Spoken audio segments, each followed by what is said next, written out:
Welcome to DACM Insights.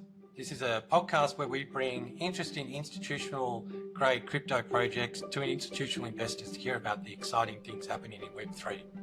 We think this space is still the most exciting, highest growth tech that there is in the world. So it's our pleasure to bring some of the founders that we respect and invest behind to present to you the businesses that build in and show you the real things that are happening in crypto. Thanks for joining us, Stellan. It's great to have you on the show. I think Shuffle's a really interesting business where traditional business overlaps with crypto rails and brings new users to a traditional format. So for those that aren't familiar with Shuffle, can you give us maybe 2 or 3 minutes just on how the business started and where you're going? Yeah, for sure. Thanks for having me on, Richard, just to start. But yeah, Shuffle is a crypto casino. So what essentially that is that we take cryptocurrencies and allow users to bet with them on the platform. It's very similar to really popular platforms such as stake.com. And a lot of people have played online digital sports books or gambled in on digital platforms in the past. What kind of sets Shuffle apart from, say, Stake or any of these other crypto casino platforms is we basically have a native token called Shuffle that a lot of people were interested in. It was, at the time, one of the biggest growth ways for Shuffle. We went from basically 100 million a month of wager volume to 2 billion. So we've started the business in 2023, February 2023. We launched the token in March of 2024. And basically it's been nothing but a runaway success. Crypto casinos has been historically a really fast growing industry. Stake.com, which is basically a household name at this point, they have basically sponsors from Drake, F1 teams, and essentially they started in 2017. It was one of the fastest growing companies in Australia, I believe, or was and still is one of the fastest growing companies in Australia until Shuffle showed up. And essentially Shuffle is that crypto casino, very similar to Stake, that has basically taken Stake's growth and accelerated it. So that's basically what Shuffle is. Crypto casino. We take bets in crypto. We allow users to place bets on sports books. We allow users to play original games. Yeah, that's Shuffle. The growth of Shuffle's been insane, and to put the the scale of the business now in context as well, it does about over 100 million in NGR annually now, and to put that in context, revenue from Star City, the monopoly operator in Australia with 4,500 staff, is about 100 million a quarter. How do you get the scalability into a business like this? How do you grow at such astounding rates versus traditional businesses that have been around for 20 years? Yeah, I think 4,500 employees is such a massive scale to wrap your head around. For context, Shuffle is less than 100. I think maybe less than 75, but we have been adding more people recently. I mean, the thing is with all kind of crypto businesses, especially all internet businesses, the scale of what you can service and who you can bring in through the front door is just so much easier to bring in. With Star or any of these other land-based casinos, they have to build the place. They have to basically get employees. They have to train employees. They have to, put a restaurant in there. With us, our sole focus is basically on getting players into the casino and then service them in the best ways that we can, which is through better bonusing, instant access, all those types of things. So fundamentally, our product's a bit different. It's not really that full service. I go to Vegas, I get a hotel room comped, I get food comped, I get driven around in a nice car. We focus purely on making gambling as fun as possible on the internet. So it's hard to really compare the two businesses, but I would say that Shuffle is doing really great for the vertical that it's in, and Star Casino, I imagine, is also doing great for how it does in Australia with how you guys bet. Yeah, it's not doing so good at the moment, unfortunately. But if you think about it, that's a business model that skews to that's what people expect under the age of about 50 nowadays, right? So if you looked at what is the skew of your customers, what sort of age are you capturing? Who are the people that are using Shuffle today? I think off the top of my head, most of them are older millennials and whatnot, but it skews a lot younger than what I think your traditional casinos would be.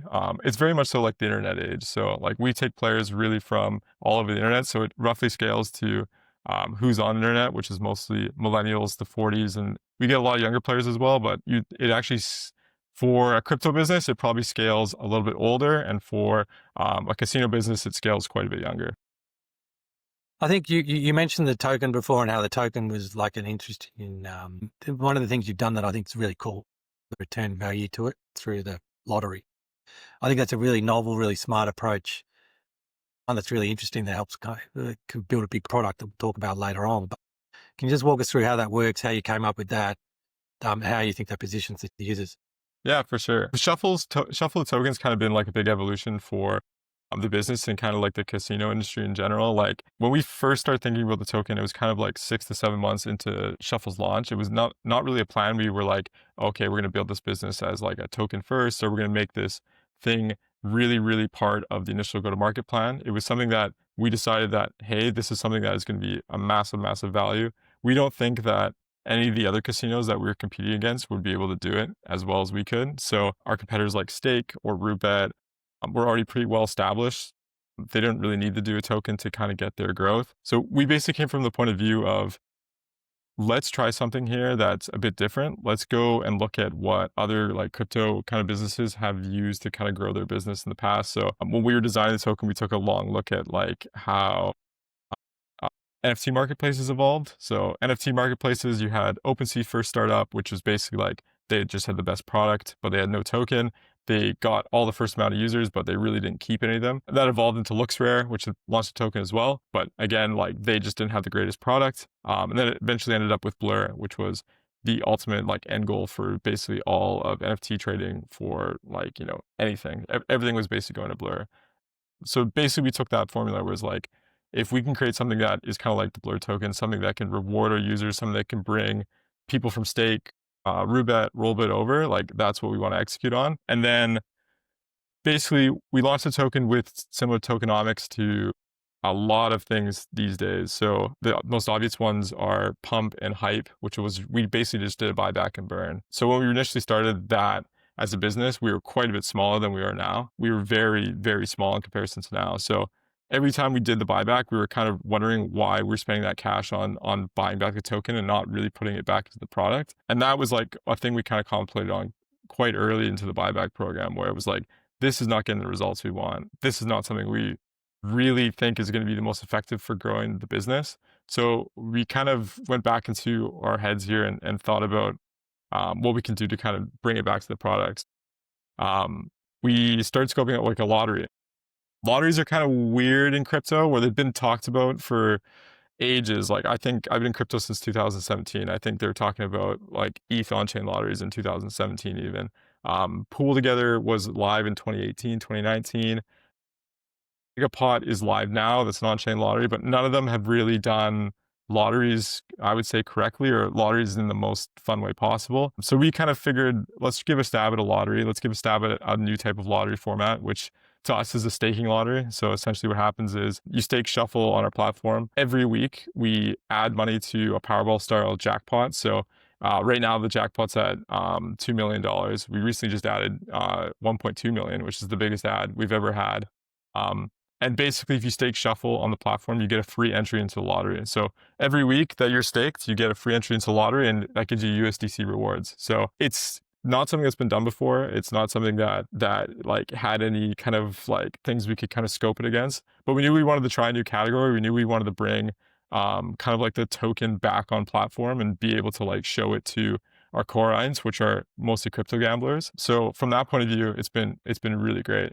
Yeah, the token and the lottery is such an interesting thing, and we're always looking for ways to improve it. Over the last little bit, it's been proving it through the jackpot, and in the next couple of months, it's going to be introducing like key product innovations. So that's kind of how we look at the token. That's like from the first step all the way until we are now.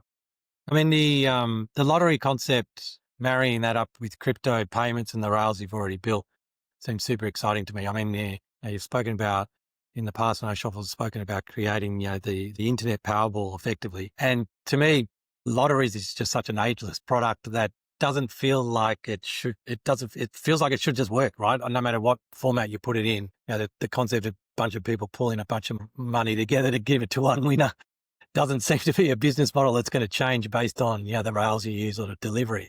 It seems like one of the biggest opportunities in front of Shuffle now. What gets you excited about that? How do you actually scale this to be something that starts to get attention and really creates a real differentiator for you versus some of your... Yeah, I think there's two aspects to it. It's like the Shuffle lottery we have now, which is like the staking lottery. And then there's like kind of like the bigger idea that we're kind of been latched onto for like the last little bit, which is like, if you're going to create the Powerball for the internet, or you're going to create something that's decentralized, like this decentralized jackpot, that like Lindy idea, that goes back, to like the 1700s or whatnot of how to raise funds is this on-chain decentralized lottery. So that's kind of what we've been going towards recently, where the tech is good enough now. We have the distribution. We have the ability to basically build this. So we just think the next product for Shuffle is going to be decentralized Powerball, that basically any user in the world can go and spend their USDC or their stablecoin on and get a ticket and then potentially win that whole Powerball for themselves. And just for context, like, the Powerball in the US is $1.7 billion and it's happening tomorrow. And that's going to one person, right? So I think there's a massive amount of scale and a massive amount of opportunity here. Like, for context, the biggest crypto lottery in the world right now is Shuffles. I think I could double check that, but it's $2 million, not 2 billion. And the second biggest one is 1.1 million. So there's just a massive, massive amount of work to do and a massive opportunity for Shuffle to kind of make this product really, really big. What do you think the others have got wrong? Why has it taken this long? I mean, it's great to you guys that it's still there and a market to be taken. Yeah, I mean, there's a lot of other problems going on, I guess. I think from Pool Together's point of view, it was during like DeFi summer. They were trying new things with yield farming. They're saying, okay, if I can build on top of, Wi-Fi, or if I can build on top of any of these decentralized programs, I want to try something that feels more like DeFi rather than like a consumer product.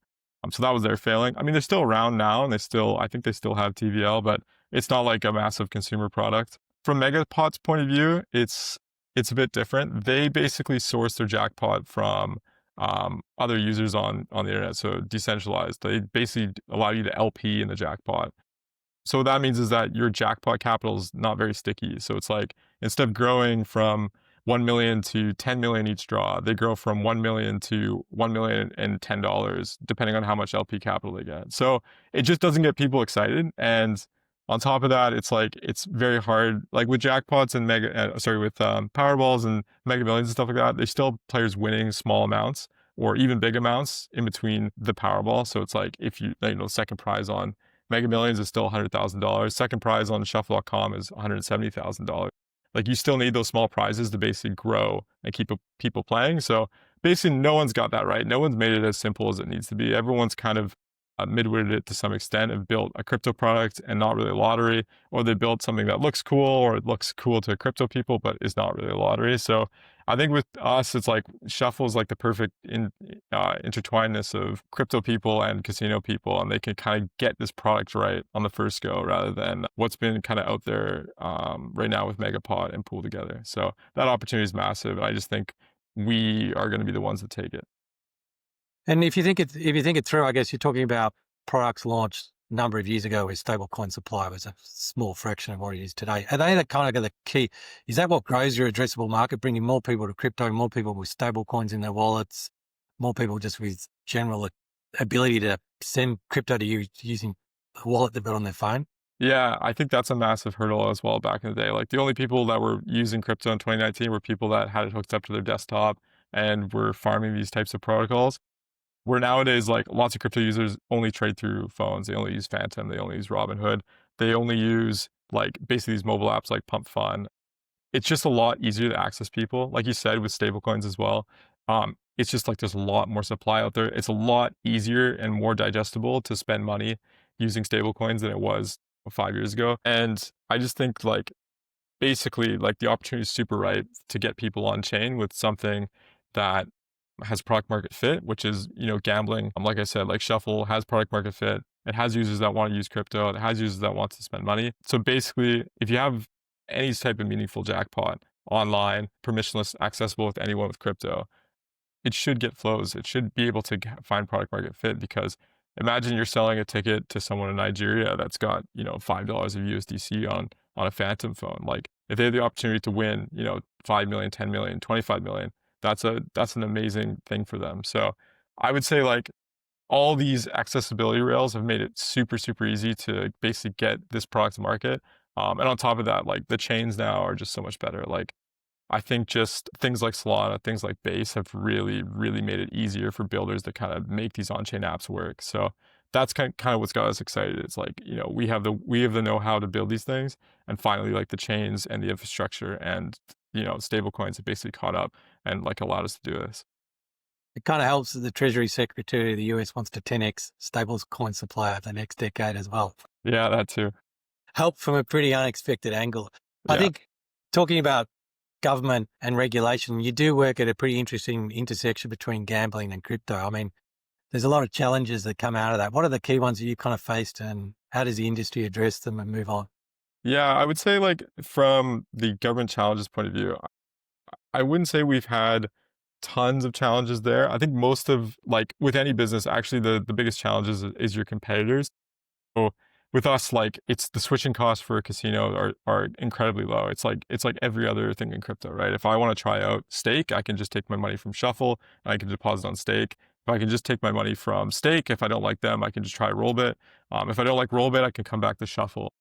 Essentially, like the switching costs are so low that basically any user that doesn't like your platform or doesn't think that you have the best product available will go and switch. And you can see this in kind of other products as well. Like if you look at Hyperliquid versus like DYDX, or even just like Bybit versus Binance, there's little reasons why people use each platform. And some of them are big reasons. Like with Hyperliquid, some people use it because it's the most performant or it gave them a great airdrop or whatnot. But from like a casino point of view, and a like competitive point of view, like on the surface, they look very similar, just like how exchanges look very similar. It's only when you really get to the minutia, like when you really get to the polish, that it becomes obvious, like why Shuffle is kind of taken off and why Stake is taken off, and why people like pick Shuffle.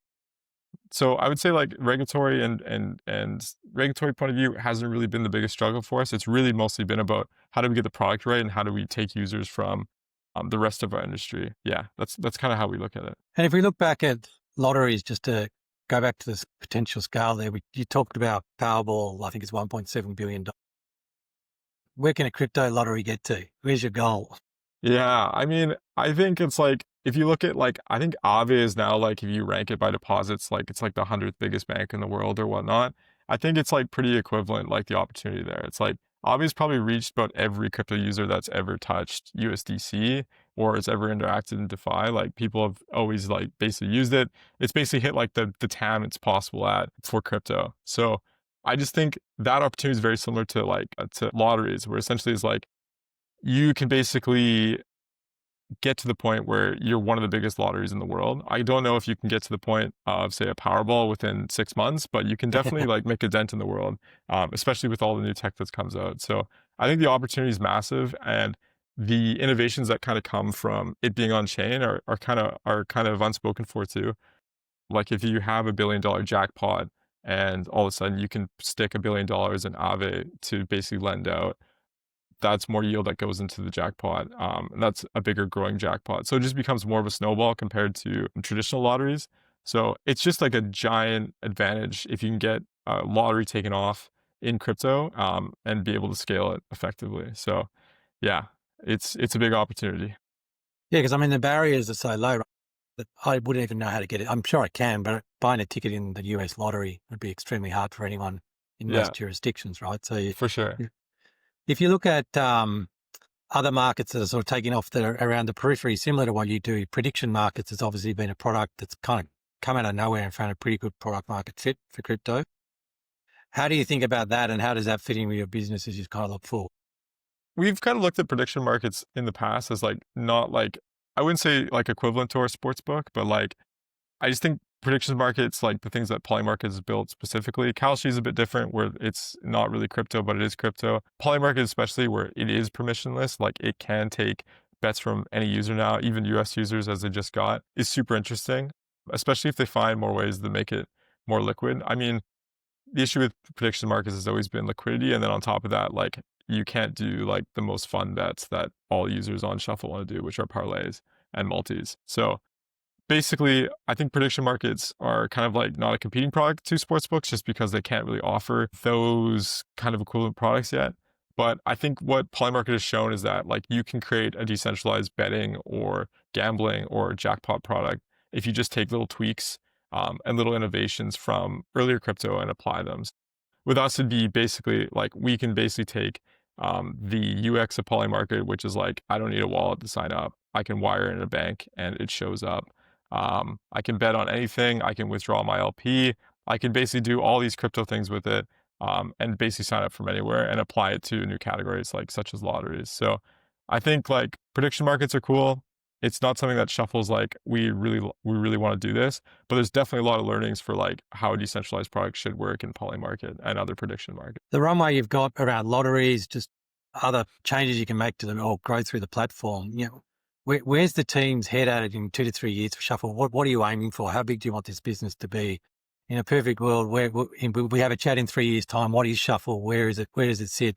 What are the big products? Yeah, I'm a little bit biased because I work mostly in the lottery these days and Shuffle token, but I would say I think a quote Noah told me once is that if the lottery does what it should do, like what this product should be, Shuffle will be a very important stepping stone into building this giant lottery.